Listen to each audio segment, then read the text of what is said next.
وفاة اليوتيوبر الجميل الكوميدي عزيز السعودي المشهور عند جميع الناس. تعالوا معانا نتعرف عن سبب الوفاة وإيه طبيعته وليه هو ما بيكبرش، وبعض الحاجات اللي موجودة في حياة اليوتيوبر السعودي الجميل عزيز الأحمد. اليوتيوبر السعودي عزيز الأحمد كان بيتميز بدعابة وفكاهة عالية جدا وجو من المرح والمرح، يتميز به وأسعد به الملايين من جمهور السوشيال ميديا. الجمهور كله على قد ما فرح بوجوده في وسطهم، على قد ما حزن على مفارقته ليهم وعلى وفاته. هي ثروته قد ايه وظروفه ايه؟ الفنان السعودي عزيز هو من أصول سعودية، وهو في الأصل كان من أصل سوري، وكان عمل شهرة كبيرة جدا على السوشيال ميديا جوه المملكة العربية والسعودية، ورسم البسمة على وجوه الناس، وجعل بعض الناس اللي عندهم منتجات وشركات يدوروا عليه عشان يعمل معاهم إعلانات عن منتجاتهم.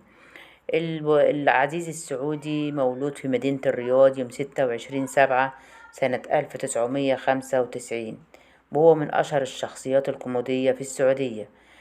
كان بيعاني من مرض في الهرمونات أثر على نمو جسمه وبنيانه الجسدي، وكل محاولات عائلته في إن هم يعالجوه عشان يصير إنسان طبيعي فشلت، سواء كان داخل السعودية أو خارج السعودية في أماكن طبية متفرقة.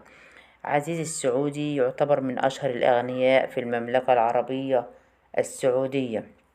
كان بيعيش في قصر جميل جدا، دايما كنا بنشوفه على مواقع التواصل الاجتماعي وعلى صفحاته، وكان بيمتلك سيارات كثيرة جدا وفارهة، وكان بيتابعه الملايين من محبيه ومعجبين بيه على مواقع التواصل الاجتماعي من جميع أنحاء العالم.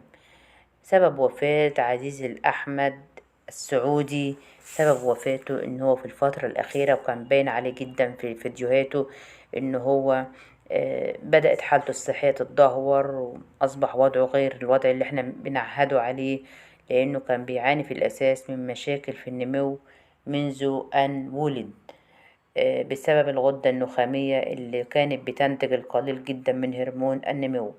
وبعض الأطباء قالوا إن مرضه ده قد يكون بسبب عيوب وراثية أو إصابة شديدة في الدماغ لحظة ولادته. في الفترة الأخيرة حالته اتدهورت نهائيا حتى لقى الله.